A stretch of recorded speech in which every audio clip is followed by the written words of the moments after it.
Ada saat-saat hening dalam hidup hampir setiap orang, ketika mereka berpikir, aku sudah mencoba segalanya, dan tak ada satupun yang berhasil. Pikiran itu tak terucap, hanya bergema di dalam batin. Dan disitulah kebanyakan orang menyerah, bukan karena mereka tak sanggup, melainkan karena tak pernah diajarkan cara mengubah strategi.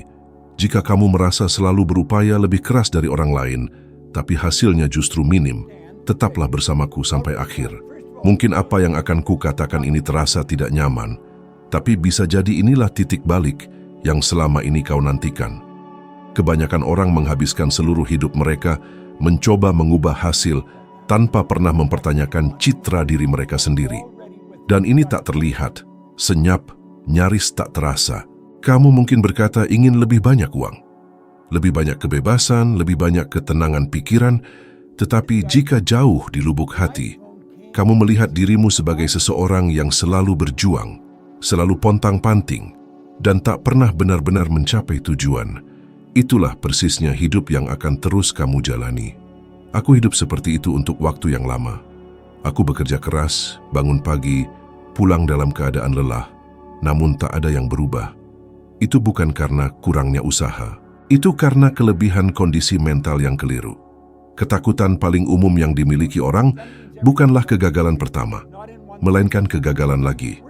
Ini adalah tentang mencoba, membangun harapan, merasa gembira, lalu merasakan pukulan emosional saat tak ada yang berubah. Berapa kali kamu berpikir, aku sudah pernah mencoba ini sebelumnya? Ungkapan ini tampak tak berbahaya, namun menghancurkan berbagai kemungkinan. Ia membuatmu terjebak di masa lalu, mengulang hasil lama dalam skenario-skenario baru. Studi dalam psikologi perilaku menunjukkan bahwa otak lebih memilih hal yang sudah dikenal daripada hal yang positif. Bahkan hasil yang buruk sekalipun terasa lebih aman daripada ketidakpastian. Itulah mengapa begitu banyak orang tetap bertahan pada pekerjaan yang mereka benci, terjebak dalam utang mencekik, dan terperangkap dalam hubungan yang menguras energi. Aku ingat jelas suatu periode dalam hidupku ketika aku tak mengharapkan apa-apa dari diriku. Aku bangun tidur sudah menerima bahwa hari itu akan sama saja dengan hari sebelumnya. Tanpa antusiasme, tanpa ambisi nyata. Ini bukan kemalasan. Ini adalah citra diri yang rendah beroperasi secara otomatis. Ketika kamu percaya bahkan secara bawah sadar bahwa kamu tidak pantas mendapatkan lebih, kamu menolak peluang bahkan sebelum menyadarinya. Kamu menunda, ragu, mengulur waktu, lalu berkata bahwa kamu tidak beruntung. Sebuah ungkapan yang perlu tertanam kuat di pikiranmu adalah ini: kamu tidak menarik apa yang kamu inginkan, melainkan apa yang kamu yakini tentang dirimu. Penghasilanmu jarang sekali melampaui level citra dirimu. Penelitian modern tentang uang dan kesejahteraan menunjukkan bahwa orang dengan penghasilan yang sama dapat memiliki tingkat kepuasan dan keamanan emosional yang sama sekali berbeda, tergantung pada hubungan mereka dengan diri sendiri. Bukan uang yang membawa ketenangan pikiran, melainkan perasaan layak dari dalam diri. Pikirkan tentang berapa banyak orang yang berpenghasilan lebih, tapi tetap cemas, berutang, atau dihantui ketakutan akan kehilangan segalanya. Ini terjadi ketika hasil melaju lebih cepat dari pertumbuhan identitas diri. Dan kebalikannya juga benar, saat identitas berubah lebih dulu, hasil-hasil akan menyusul. Inilah yang kulihat terjadi pada orang-orang seperti Oprah Winfrey yang menghadapi penolakan, keterbatasan, dan rasa tidak aman yang mendalam di awal hidupnya, namun memutuskan untuk membangun kembali citra dirinya dari dalam sebelum dunia mengakuinya. Ketika dunia merespons, dia sudah siap untuk mempertahankannya. Sekarang renungkanlah dengan jujur. Bagaimana kamu menggambarkan dirimu saat tak ada seorang pun yang mendengarkan? Apakah kamu melihat dirimu sebagai seseorang yang selalu menemukan jalan atau seseorang yang selalu berjuang keras untuk bertahan hidup? Apakah kamu percaya uang sulit didapat atau bahwa ia merespons kejelasan dan keputusan? Kebanyakan orang tak pernah berhenti mengamati pikiran-pikiran ini. Dan apa yang tidak diamati tidak bisa diubah. Inilah kebenaran yang hampir tak seorang pun memberitahumu. Selama kamu mencoba mengubah hidup tanpa mengubah cara kamu melihat dirimu, semuanya hanya akan menjadi upaya sementara. Perubahan nyata dimulai ketika kamu memutuskan untuk berhenti mengidentifikasi diri dengan masa lalu. Kamu bukanlah riwayat keuanganmu. Kamu bukanlah kesalahan-kesalahan yang telah kamu perbuat. Kamu bukanlah saat-saat ketika kamu mencoba dan gagal. Kamu adalah apa yang kamu putuskan untuk pertahankan secara mental mulai sekarang. Ketika citra dirimu bergeser, perilakumu berubah tanpa perlu bersusah payah. Kamu mulai berbicara berbeda, bertindak berbeda, memilih berbeda, dan dunia merespons dengan sendirinya. Bukan melalui sihir, bukan melalui keberuntungan, melainkan melalui keselarasan. Uang tidak lari darimu. Ia hanya tidak menemukan ruang di mana pikiran masih meyakini bahwa ia tidak disambut. Selama bertahun-tahun aku percaya bahwa semakin keras aku berusaha, semakin hidup akan memberiku imbalan. Itu adalah salah satu kebohongan terbesar yang diceritakan masyarakat. Usaha dengan sendirinya sama sekali tidak menjamin apa-apa selain kelelahan. Tahukah kamu orang-orang yang mulai bekerja pagi-pagi, lembur, mengorbankan akhir pekan, tapi masih hidup pas-pasan dari gaji ke gaji? Ini terjadi karena usaha yang tidak terarah hanya memperkuat pola-pola lama. Ia tidak menciptakan apapun yang baru. Kebanyakan orang telah dikondisikan untuk percaya bahwa uang datang dari keringat, pengorbanan ekstrem, dan perjuangan tanpa henti. Jadi mereka memasuki siklus ini berpikir bahwa semakin mereka menderita, semakin mereka pantas mendapatkannya. Tapi semesta tidak merespons penderitaan. Ia merespons kejelasan. Ketika kamu tidak tahu persis apa yang kamu inginkan, hasil apapun terasa dapat diterima. Dan ketika hasil apapun dapat diterima, standar minimum menjadi patokan. Aku melihat ini langsung di Departemen Pemadam Kebakaran. Orang-orang jujur, berdedikasi, pekerja keras yang memberikan yang terbaik setiap hari, namun tetap berada di tempat yang sama persis, tahun demi tahun. Itu bukan kurangnya karakter, itu adalah kurangnya keselarasan mental. Mereka terlalu sibuk memadamkan api-api eksternal dan tak pernah berhenti mengamati api internal yang melahap harapan mereka sendiri. Ada poin data penting dalam studi produktivitas dan keuangan pribadi. Orang dengan tujuan yang jelas dan terukur cenderung menghasilkan lebih banyak sepanjang hidup mereka daripada mereka yang hanya bekerja keras. Otak membutuhkan target. Tanpa target, ia hanya bereaksi. Dan mereka yang hidupnya hanya bereaksi terhadap kehidupan akan selalu tertinggal, selalu terburu-buru, selalu mencoba mengejar sesuatu yang tak pernah diam. Saat aku menyadari hal ini, sesuatu berubah secara radikal. Aku tidak perlu bekerja lebih banyak jam. Aku perlu membuat keputusan yang lebih baik. Aku perlu berhenti menganggap gerakan sebagai kemajuan. Sejak aku mulai menentukan dengan tepat berapa yang ingin aku hasilkan, bagaimana aku ingin hidup, dan menjadi orang seperti apa aku untuk mempertahankannya, permainan pun berubah. Usaha memperoleh tujuan, dan usaha yang bertujuan melipat gandakan hasil. Jika ini masuk akal sejauh ini, hentikan sejenak dan tekan tombol suka. Lalu berlanggananlah saluran ini. Mungkin ini terlihat kecil, tapi isyarat ini menjaga konten tetap hidup, menjangkau orang-orang yang lelah karena terus mencoba tanpa mengerti mengapa tak ada yang berubah. Setiap langganan membantu saluran ini terus menyampaikan pesan yang belum pernah didengar kebanyakan orang. Banyak orang menghasilkan uang lalu kehilangan segalanya, sebab mereka tak pernah membangun struktur mental untuk mempertahankannya. Kasus seperti Mike Tyson jelas menunjukkan ini. Ia menghasilkan jutaan dolar, tapi tak memiliki kontrol internal, kejernihan emosional, atau disiplin mental untuk mempertahankannya. Uang datang lebih cepat daripada kesadarannya berkembang. Dan ketika itu terjadi, uang pun pergi secepat kedatangannya. Kebalikannya juga benar. Saat pikiran berkembang lebih dulu, uang akan menemukan pijakan yang kokoh. Penelitian tentang kesejahteraan menunjukkan bahwa orang dengan rasa kontrol internal yang lebih besar membuat keputusan keuangan yang lebih rasional, bahkan di bawah tekanan. Mereka tidak panik, tidak menyabotase diri sendiri, dan tidak membuat keputusan impulsif hanya untuk meredakan emosi sesaat. Inilah kebenaran sederhana namun kuat. Kamu tidak diberi penghargaan atas seberapa keras kamu berusaha, melainkan atas nilai yang kamu pelajari untuk dihasilkan dan dipertahankan. Ketika kamu memahami ini, kamu berhenti bangga dengan kelelahanmu dan mulai bangga dengan kejelasanmu. Kamu berhenti mengatakan, "Aku melakukan segalanya," dan mulai berkata, "Aku tahu persis apa yang sedang kubangun." Usaha tanpa arah membuatmu sibuk. Arah tanpa usaha hanyalah mimpi. Tapi ketika keduanya bertemu, hidup berakselerasi sedemikian rupa sehingga terlihat seperti keberuntungan bagi orang luar. Itu bukan keberuntungan, itu keselarasan. Dan keselarasan dimulai ketika kamu memutuskan untuk berhenti melawan hidup dan mulai bekerja sama dengannya. Ada momen spesifik ketika semuanya mulai berubah dan itu tidak nyaman. Aku lelah merasa kecil, lelah menerima apapun sebagai takdir.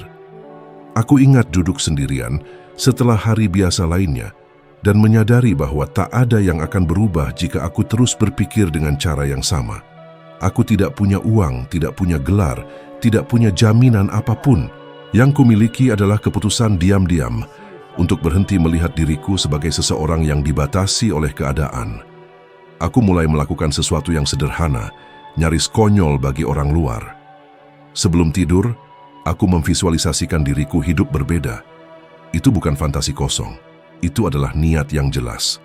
Aku membayangkan diriku percaya diri, terorganisir, membuat keputusan yang tegas. Awalnya, pikiranku menolak. Ia berkata itu tidak masuk akal, bahwa aku sedang menipu diri sendiri. Tapi aku terus melanjutkannya, hari demi hari. Dan sesuatu yang aneh terjadi. Sikapku mulai berubah bahkan sebelum hasilnya muncul. Aku mulai berbicara berbeda, berjalan berbeda, tidak lagi mudah menerima remah-remah dari hidup. Ketika kesempatan muncul untuk membuka bisnis kebersihan kecil, secara tertulis aku mungkin belum siap, tapi secara internal aku sudah. Bertindak dengan keyakinan yang belum pernah kumiliki sebelumnya. Dan bisnis itu, di tahun pertamanya menghasilkan lebih dari $100.000. Bukan karena pasar sempurna, tapi karena aku akhirnya selaras dengan apa yang kulakukan. Emosi di sini bukanlah euforia, ini kelegaan. Perasaan menyadari bahwa kamu tidak rusak, hanya terkondisi. Ketika pikiran mengubah posisinya, hidup mengubah lajunya. Dan itulah jenis titik balik yang tak seorang pun bisa mengambilnya darimu setelah itu terjadi. Semua ini hanya menjadi nyata ketika kamu menggabungkannya ke dalam kehidupan sehari-harimu. Tak ada gunanya memahaminya jika terus hidup dengan cara yang sama. Amati bagaimana kamu memulai hari. Kebanyakan orang bangun tidur sudah cemas, meninjau kembali masalah bahkan sebelum beranjak dari tempat tidur. Ini memprogram otak untuk bertahan hidup, bukan untuk berkreasi. Penelitian tentang emosi dan pengambilan keputusan menunjukkan bahwa kondisi mental yang cemas dapat mengurangi kemampuan melihat peluang dan meningkatkan pilihan impulsif, terutama terkait uang. Jika Anda ingin mengubah ini, Anda perlu membangun ritual mental baru. Sebelum tidur, tulislah dengan tepat berapa banyak yang ingin Anda hasilkan dan bagaimana Anda membayangkan perasaan Anda saat menjalani kenyataan itu. Jangan hanya menulis demi menulis, rasakanlah. Otak merespons pengulangan emosional. Studi neuroplastisitas mengungkapkan bahwa gambaran mental yang diulang dengan emosi membangun jalur saraf baru. Inilah cara pola-pola lama mulai kehilangan pengaruhnya. Sepanjang hari, perhatikan bahasa Anda. Frasa seperti "itu bukan untuk saya" atau "uang itu sulit" mungkin tampak tidak berbahaya, tetapi itu membentuk keputusan-keputusan kecil yang ketika terakumulasi mendefinisikan seluruh hidup Anda. Gantilah dengan pertanyaan yang lebih baik. Bagaimana ini bisa berhasil untuk saya? Atau, apa yang perlu saya pelajari sekarang? Pertanyaan yang tepat membuka kemungkinan yang ditutup oleh afirmasi negatif. Berikut adalah tantangan sederhana, namun ampuh. Selama 30 hari, tolak untuk mengeluh tentang uang, waktu, atau peluang. Setiap kali keluhan muncul, alihkan pikiran Anda ke sebuah tindakan, sekecil apapun itu. Orang-orang yang melakukan ini melaporkan rasa kendali dan kejelasan yang lebih besar. Faktor-faktor yang secara langsung terkait dengan kesejahteraan dan kemakmuran yang berkelanjutan. Peganglah kebenaran ini. Hidup tidak merespons apa yang Anda butuhkan. Hidup merespons apa yang Anda harapkan dan yakini secara internal. Ketika ekspektasi Anda bergeser, pilihan Anda berubah. Dan ketika pilihan Anda berubah, hasil Anda tidak punya pilihan selain mengikutinya. Ada satu poin yang hampir tidak disadari oleh siapapun. Masalahnya bukan kekurangan uang, melainkan hubungan emosional yang telah dibangun sebagian besar orang dengannya. Sejak usia dini, banyak yang telah belajar mengasosiasikan uang dengan ketakutan, konflik, rasa bersalah, atau kekhawatiran.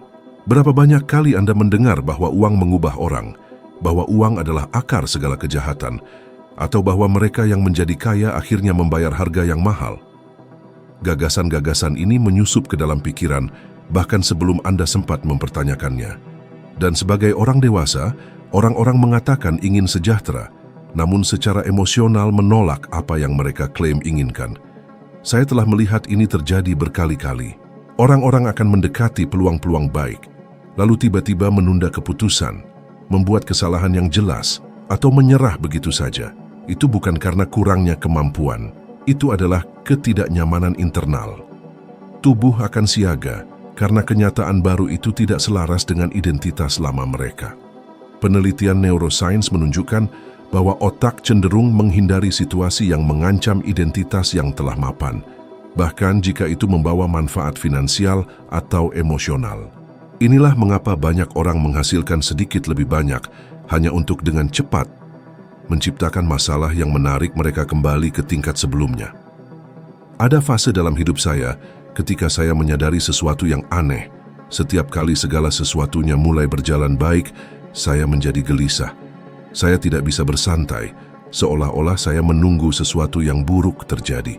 Keadaan internal ini bukan dari masa kini, itu berasal dari masa lalu. Dari citra diri saya sebagai seseorang yang harus berjuang untuk bertahan hidup. Selama emosi itu bertahan, pertumbuhan apapun terasa tidak stabil. Begitu saya memahami ini, saya mulai bekerja tidak hanya pada tujuan-tujuan saya, tetapi pada menormalkan perasaan sukses. Sebuah frasa sederhana merangkum ini. Apa yang tidak nyaman Anda pertahankan akan hilang dari Anda. Studi tentang kebahagiaan dan pendapatan mengungkapkan bahwa di luar titik tertentu, kesejahteraan tidak hanya meningkat dengan lebih banyak uang, tetapi dengan rasa aman dan koherensi internal. Orang-orang yang tidak selaras secara emosional membelanjakan uang untuk meredakan ketegangan, membuat keputusan impulsif, dan mengacaukan kesenangan sesaat dengan kepuasan yang abadi. Amati kehidupan sehari-hari Anda. Apakah Anda merasa bersalah saat membelanjakan uang untuk diri sendiri? Apakah Anda merasa cemas saat menabung uang? Apakah Anda merasa takut ketika mempertimbangkan untuk menghasilkan lebih banyak daripada orang-orang di sekitar Anda? Emosi-emosi ini adalah tanda-tanda jelas konflik internal. Selama emosi tersebut bertahan, kemakmuran akan tidak stabil. Ketika Anda menyelesaikan konflik ini, uang berhenti menjadi masalah dan menjadi alat. Berikut adalah latihan sederhana, namun sangat transformatif. Selama 7 hari, setiap kali topik uang muncul di benak Anda, berhentilah sejenak secara internal dan amati emosi yang muncul, bahkan sebelum pikiran itu lengkap. Jangan menganalisis, jangan menilai, jangan mencoba memperbaiki. Cukup perhatikan. Kecemasan, ketakutan, ketegangan, ekspektasi, rasa bersalah, atau bahkan sedikit ketidaknyamanan, apapun yang muncul adalah informasi yang paling berharga. Latihan ini bukan tentang mengubah pikiran, tetapi tentang mengungkapkan pola yang mendahuluinya.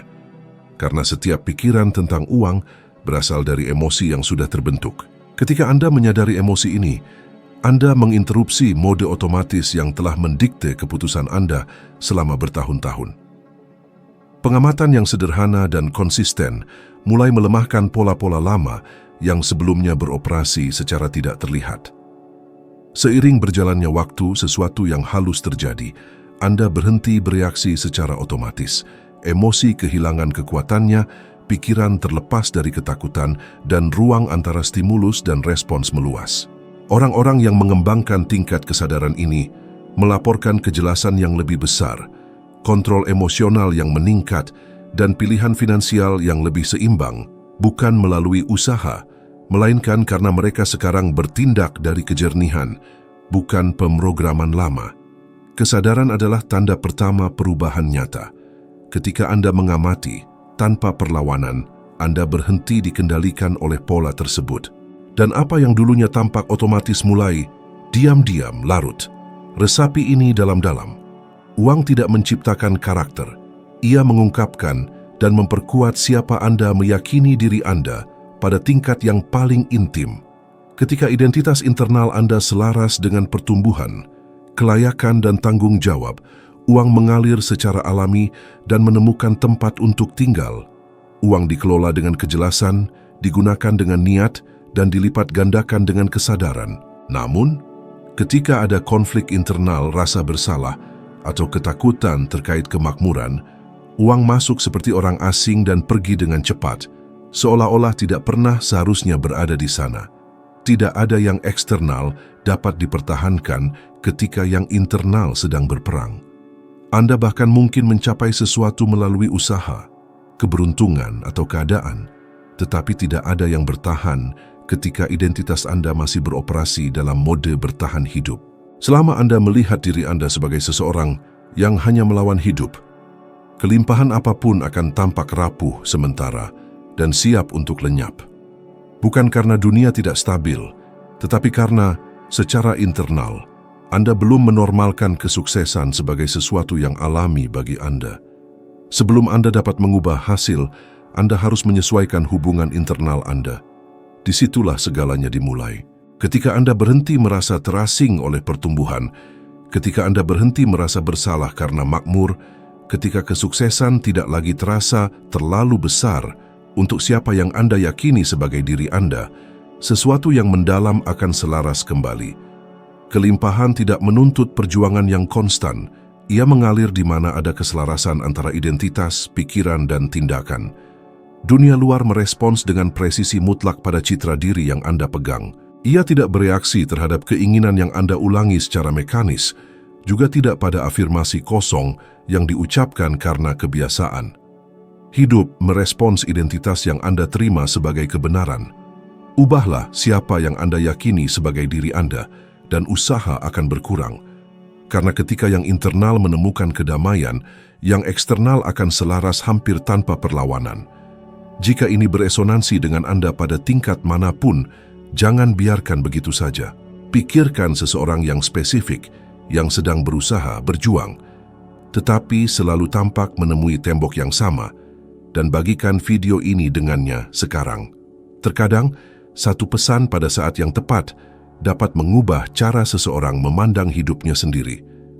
Terima kasih telah berada di sini karena telah meluangkan waktu dan perhatian Anda. Saya akan terus bersama Anda, dan saya berharap dapat melihat Anda di video berikutnya.